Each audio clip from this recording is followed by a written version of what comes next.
The mechanics of the solar system naturally play a role in the mechanics of how human system functions. It can destabilize you, it can throw you off, it can even take your life. No, don't start using the planet as an excuse. Time is that which holds the entire universe together. Even gravity is one byproduct of time. Well, if that's a bit too much for you, when the rest of the world were still thinking the world is flat, they knew all this without even a telescope. We designed a calendar that does not just count days, but maps the cosmic geometry. If you do the necessary work and enhance your receptivity, you will see. I bow down to the equinox because my life, if I can call it my life, evaporated on that day. I am a child of Equinox.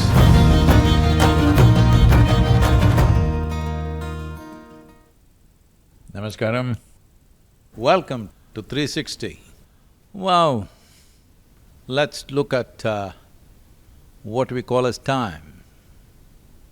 More accurately, one specific aspect of human society's experience of time, which is the calendar. When you say time, most people look at the clock or the watch on their wrist, or of course today the phone. Yes, one aspect of time is measurement to serve as a marker for various cycles. Cycles of nature and man-made cycles. It is about when you must clock into the office, when you must pay your bills, or when your EMI is due. Unfortunately, because of the so-called modern society is so deeply invested in the economic engine, our entire concept of time is being dictated by what and when and how we need to do some economic activity. Well, most people are not concerned about when the flowers will bloom or when the monsoons will start. Well, if we talk about flowers, when is the best time for marketing flowers? If we talk about monsoons, when is the best time to sow or reap?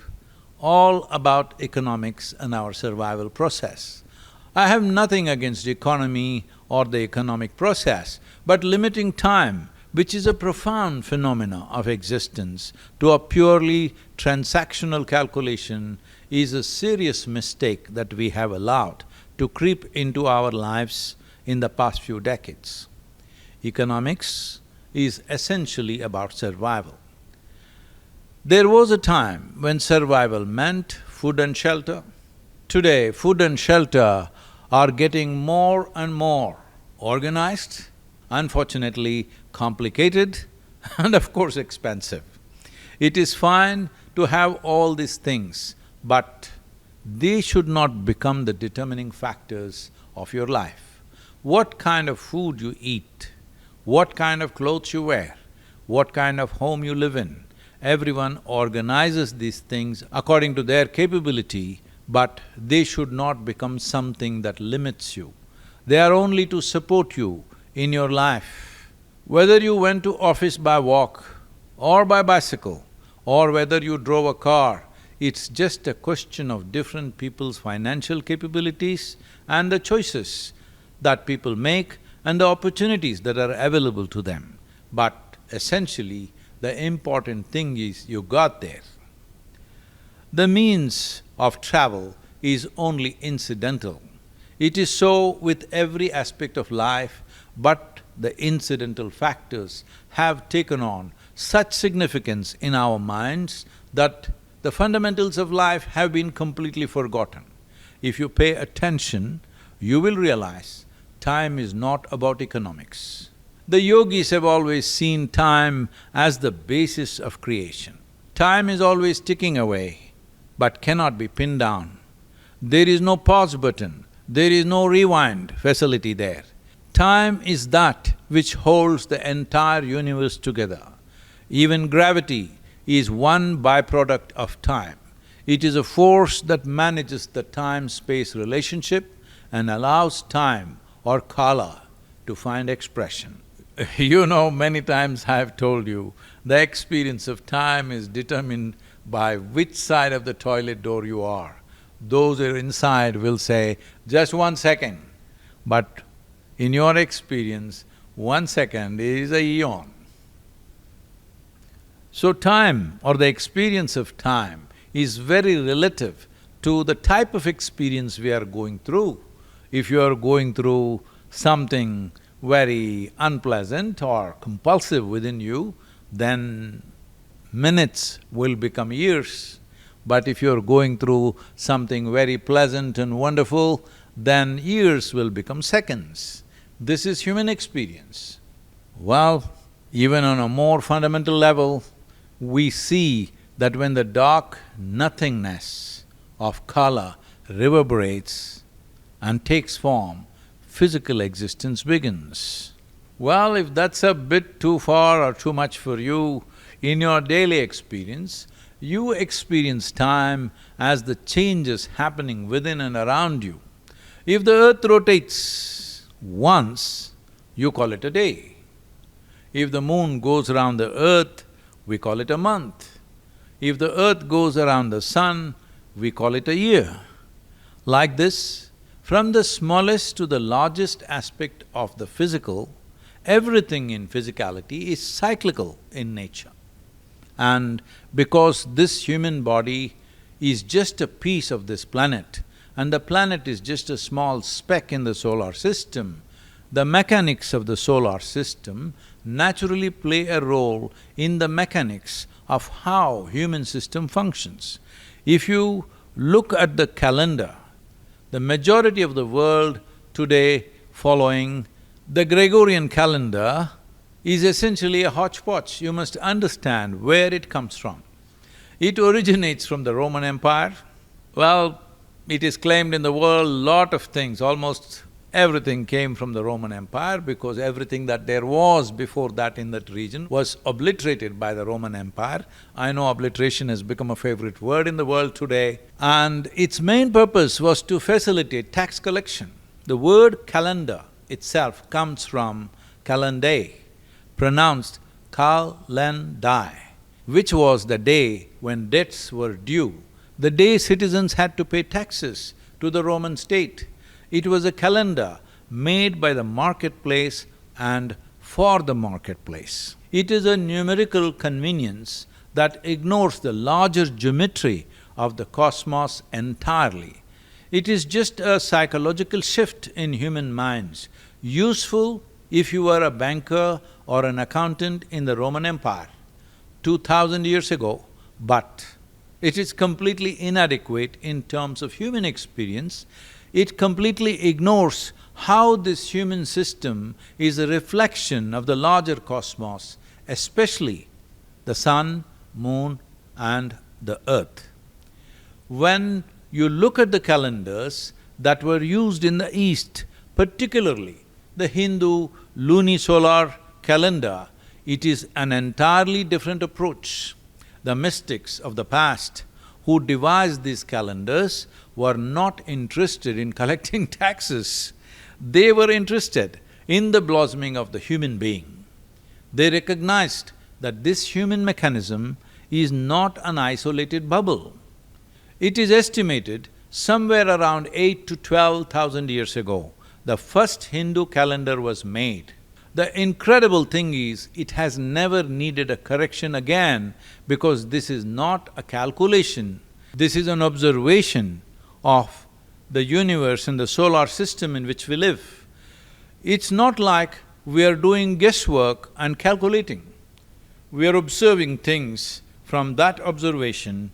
Even if you spend all day cooped up in the bird's nest you call as your apartment or your office, a constant 25 degrees centigrade of air conditioning, even then, whatever takes place in the cosmos, or at least in the solar system, or whatever happens upon the planet, has an impact on your system. If you do the necessary work and enhance your receptivity, you will see the human system is a microcosm of the larger cosmos. In the yogic sciences, we say Anda, Pindanda and Brahmanda. The ingredient that makes this life, the individual person and the cosmos are the three manifestations of the same thing. They are all in the same synchronicity of time. Well, one well-known example of this is number 108, 108. Of the 114 chakras in the body, the two are outside the body or the physiological framework. Of the 112 chakras that are within the physiological framework, the actual work needs to be done on only 108. If you manage to activate these 108, the remaining four will naturally open up and fire by themselves.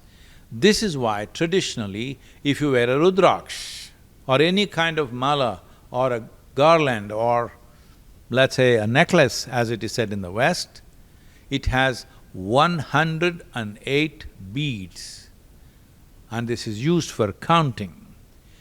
If you chant a mantra or go around an energy space, it is 108 times because there are 108 things that one needs to do if one wants to have a complete mastery over the human mechanism. This is beautifully manifested in the solar system, or rather let me say, this is wonderfully imprinted itself upon the human system from the solar system.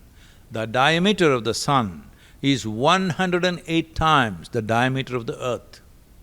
The distance between the sun and the earth is 108 times the diameter of the sun. The distance between the moon and the earth is 108 times of the diameter of the moon. So isn't it incredible? This mathematic in the creation around us, in the space that we are trying to explore, has manifested itself in the human system. That is, if you pay enough attention to this system, the whole geometry and the mathematic of the solar system is right here for us.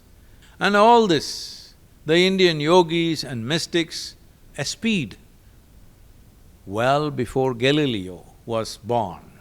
When the rest of the world were still thinking the world is flat, these people had fully calculated exactly what are the distances between Earth and the moon, between Earth and the sun, and the relationship between these rotations of the moon and the rotations of the planet, how it works. And most incredibly, which I feel in modern science it only happened in 20th century, that we realized there is a precession in the planet's rotation. We will come back to this precession in some time. Because we recognized various aspects like this, in this civilization, we designed a calendar that does not just count days, but maps the cosmic geometry and how we can align ourselves with this geometry for our well-being. Well, among the 9 traditional grahas or influences upon us or the planet or recognized in the Hindu calendar, there is Rahu and Ketu, who are not physical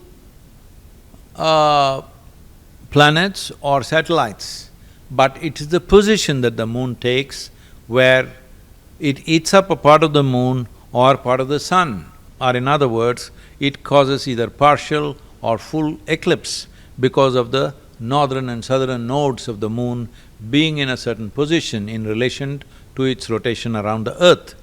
So Rahu is there. So every day there is Rahu Kala. So there are a lot of people who have become very fatalistic about this, that right now Rahu is on, so I will not do anything.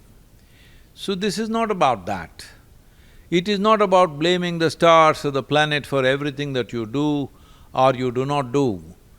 And what is wrong with your life is not because of the planetary positions. It is about enhancing your ability to respond to everything that's happening in this cosmos. Only if you're aware of it, can you respond to it. And only if you respond, not react, but respond, then you can see how to best navigate whatever situations arise in one's lives. You cannot suddenly make the earth going around the sun to go the other way, but you can see how to ride this cosmic situation. This cosmos is an unfathomably complex mechanism. If you can align yourself to this mechanism, it will work for you. Your life shall become a dance. You have learned to ride. If you do not align yourself, it will work against you, or the same cycles of time will crush you. Do you want the cosmos working for you or against you? Well, cosmos will neither work for you nor against you. It is working the way it is working. It is for you to sync with the creation. If you sync with the creation, we say you are in yoga. You have yoked yourself. The word yoga comes from the word yoke. You have yoked yourself to the creation and, if possible, to the source of creation. So, there are many layers to the Hindu calendar in terms of larger cosmos and the solar system. But we will look at the complex form, which is the luni-solar calendar, which is essentially to do with the movements of the sun, the moon and the earth. Different regions in the subcontinent follow slightly different versions of the calendar. The Tamil people follow purely the solar calendar. Other parts of the country mostly follow the complex luni-solar calendar. The lunar calendar goes by the cycles of the moon.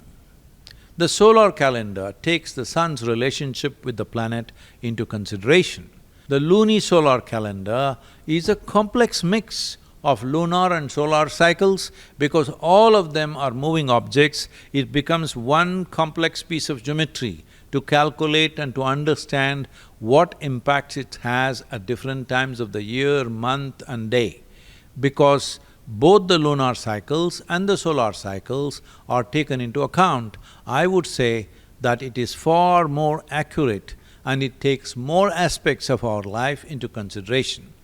It's called the Panchangam in Sanskrit, Panchanga in southern Indian languages, Panchang by the Hindi-speaking people. It's called Panchang, means five-limbed calendar, 5 limbs to the calendar. The first limb is called as Tithi, which is the lunar day. The second limb is the Vara, or the weekday, linked to the 7 celestial bodies of sun, moon like this. And the third limb is the Nakshatra, that's the moon's position among 27 star constellation. And the fourth limb is the Yoga, or the calculation combining the sun's movement and the… this is the complex aspect of this calendar, the movement of the sun, moon in relation to the planet. And Karana, the fifth limb is the Karana, specific auspicious timings when one can do their different karmas in their life at a given specific time for the best possible results or to empower ourselves to the best possible action. In coastal states, the month usually starts with Amavasya or the new moon day. In other parts of the subcontinent, they begin the month with Paurnami or the full moon day. Unfortunately, when the British came, they banished all this and brought the Gregorian calendar, the so-called modern calendar, which is essentially a number system. I'm calling it a number system because everything is set, so it is easy to count for those who have no mathematical capabilities at all. But a calendar must have a relationship with the celestial movements of what relates to this planet. It is not that Gregorian calendar doesn't have any of that, but it is present only in a minor way and it doesn't make you aware of what is happening today in the system in which we exist. It has no mention of a full moon or a new moon, which has a significant impact on both human physiology and psychology and various other things that are happening in the world around us, including the tidal waves. And they have fixed Sunday as the holiday, which has no relevance to you as a piece of life. In this civilization, the monthly holidays were like this. Every Purnami means 3 days holiday. 1 day before the day and the next day. Amavasya means 2 days holiday because full moon day and new moon day have something to do with our system, something to do with the planet, something to do with the very way we are born. We are physically here today only because our mother's bodies were in sync with the cycles of the moon, otherwise we wouldn't be here. So in this calendar, we fixed the spring equinox as an important point because it is a transition from spring to summer. It is a time when the planet is going through important changes in terms of how much solar energy it receives. All life on this planet is solar-powered, and all life on the planet in the northern hemisphere is responding to this in the summertime. Because where in the northern hemisphere, the first full moon or the new moon after that is generally when the new year starts. So we have Ugadi in the south, Gudi Pava, Vaishakha and so many other festivals in different parts of the country to mark this day of the first new moon day or the full moon day after the spring equinox. Now coming back to the precession, you know what is precession? So let's say, if this planet, which is rotating at a slightly tilted like this, and it is rotating like this, and also going this way, as it goes, it is causing the axis of the planet is in a precession. The axis of the planet is at an angle, so the precession is formed, or essentially it is moving this way. It takes a certain amount of time to complete this, but this precession makes the whole calculation of calendar making into a very, very complex affair. And this has been taken into account in the Hindu calendar or the lunisolar calendar. So if there was an axis sticking out like this, it would be going this way. So historically, when the sun moves into the house of the Aries, which is called as Mesha in Sanskrit language or Sanskritam, that should have been the equinox. That was the equinox many years ago. They say around 5th century CE, but today it is about 24 days off.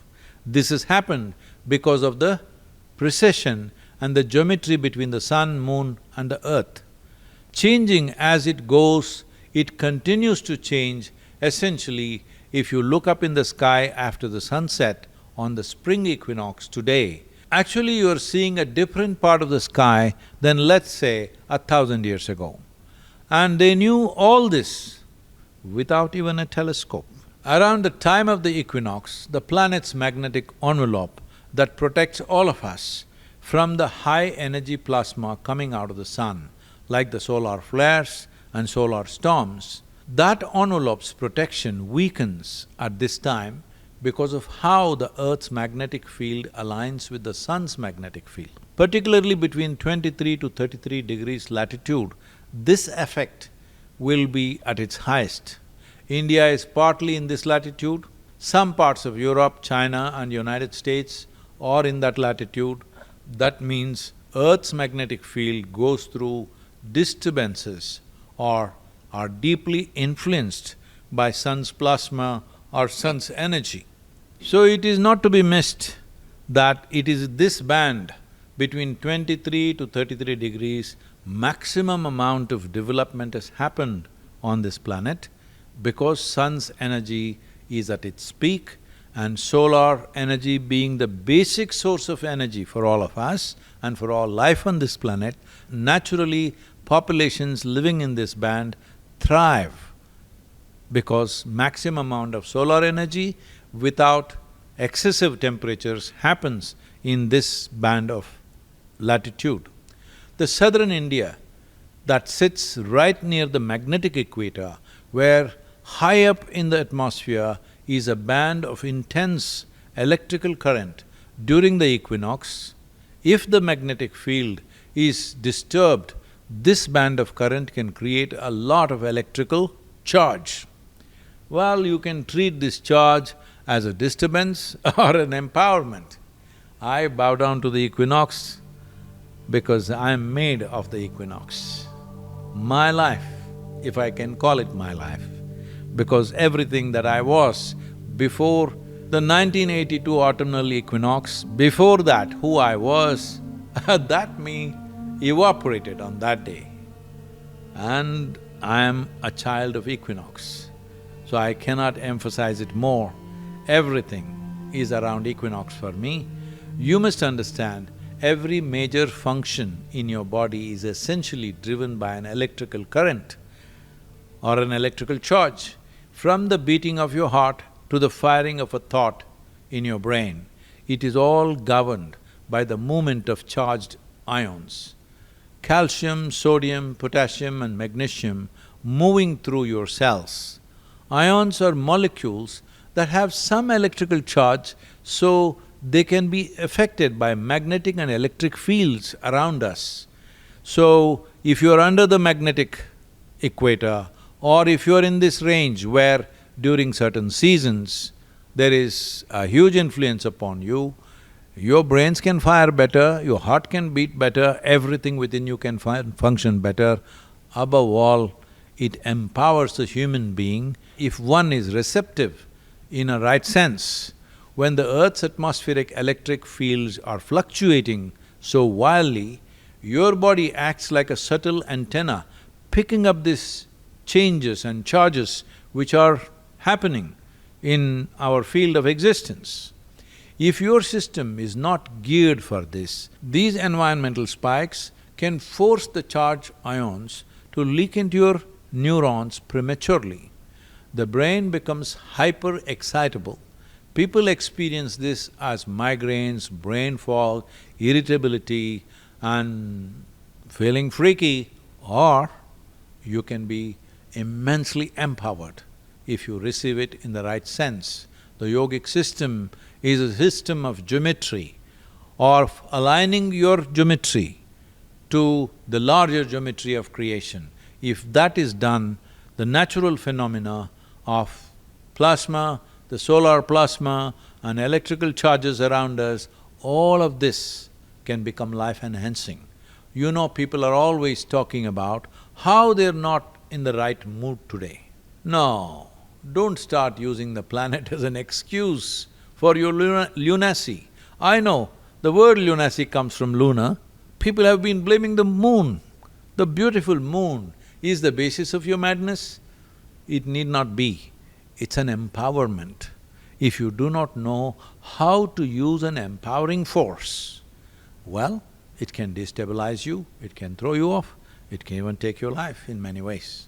Yes, maybe your brain is getting overstimulated by ions leaking around, but it's your responsibility to receive it the right way and to fix yourself, to be fit to live in this creation, not about fixing the creation for yourself, the way you think it should be. No, fix yourself to become fit to live in this creation. Not everyone is affected to the same extent. I never bother about these things. I don't care where the sun or moon is. I keep myself in such a way that I decide what happens within me. That's a possibility for every human being, that you can rise above or at least ride the potter's wheel, that is the solar system. This is why you are the only one on this planet who is referred to as a being. That means you have a choice how to be. You are not a human creature, you are a human being. That means no matter what the forces are, you know how to be. Only then can we call you a human being. Otherwise, you are like every other creature on this planet. All of them are influenced by these factors, but a human being is capable of taking charge of his inner experience. If you have prepared the system through sadhana, these same disturbances can be a runway to take off. It is like a hang glider or a glider. It flies best against the wind. But if you don't know how to handle this glider, which is just a certain geometrical form, you will get wiped out. But if you know what you're doing, you can soar. Well, a passion for flying caught me when I was just 12 years of age. When I was 17, after incessantly trying with crude designs, I managed to build a hang glider of my own from a model that was there in the Popular Mechanics magazine at that time. And we didn't have the modern material available as it is today, so we bought some old parachute silk, bamboo and all kinds of contraptions and built a huge contraption. And we believed it'll fly. And when actually it came to flying, running down a hill slope, none of my friends would do it. They were all smart boys. I was the one who was driven enough, stupid enough to try to fly with this, which was never really made to fly. And I took off on that contraption. I think I stayed in the air for about 22 seconds, that's what they told me, and then the whole thing folded up and I went down crashing. These are not smooth, rolling hills of Tennessee. This is southern India, where hills are rugged, full of rocks, thorns, everything. And well, that was… it ended up with me cracking both my ankles. And it took me another 5 years to get myself a proper hang glider and fly. Well, what I'm telling you is, we have instruments of our body and mind, which are miracles, both of them. But to make them soar, you must hold it the right way. Otherwise, every natural force which makes us, we think they are against us. They are referred to as disturbances, they are referred to as negative forces. No, these are empowering forces if you're in the right way. Even today, all airplanes take off into the wind, not with the wind. You must know this. Next time you fly, please just look at the windsock. Wind is against you, that's when you soar best. So a disturbance is a disturbance only if you haven't prepared yourself for it. If you have done the necessary work upon yourself, it's an opportunity to step up to the next level. The same cosmic geometry that causes lunacy in one person can trigger blossoming in another. It completely depends on how you have engineered your system. One simple thing to take care of during the equinoxes is to keep your hair wet, especially during the sandhyas or the 4 times in a day when there's a transitionary period. That is morning, afternoon, evening and midnight, but well, the midnight sandhya may not be relevant for a whole lot of people. If you cannot manage keeping the hair wet, or if time and living here has taken its toll on your hairline, at least the top of the head should be kept wet. You can also do this during Amavasya and Purnami or the new moon days and the full moon days. But this period from the equinox to solstice is important because this is the time the sun's impact is at its peak. So there are many simple things that you should take care of to make sure your life is enhanced by these forces. To put it very simply, in southern India, let's say just 2 decades ago, 20, 30 years ago, if you looked at people who worked outside, especially the farmers and the labor who worked outside in the sun, during this period, the Paurnami or the full moon day that comes in the month of Chaitra, which in Tamil language people say Chitra Purnima, from this day onwards, till the summer solstice comes, no farmer went out onto the field or no Tamil person at that time went out without applying castor oil, which is a very thick oil, upon the top of their head. Because oil is a way of keeping your head wet throughout the day. If you put water, it's gone in 10 minutes. So they applied oil before they went out. This was a common sight that farmers always applied castor oil on top of their head. This is very prevalent in southern parts of Karnataka also, which I have witnessed in my farms. The labor never came to the farm without oil on top of their head. This is why the festivals in this culture are set up the way they are. All Indian festivals are calendar-oriented, not belief-oriented. Based on how the sun, moon and earth are aligned, they are looking at what's happening on that day and creating processes so that people are involved in a way that they are not affected by certain forces but benefited by the same forces. Because not every human being is made with the same resilience.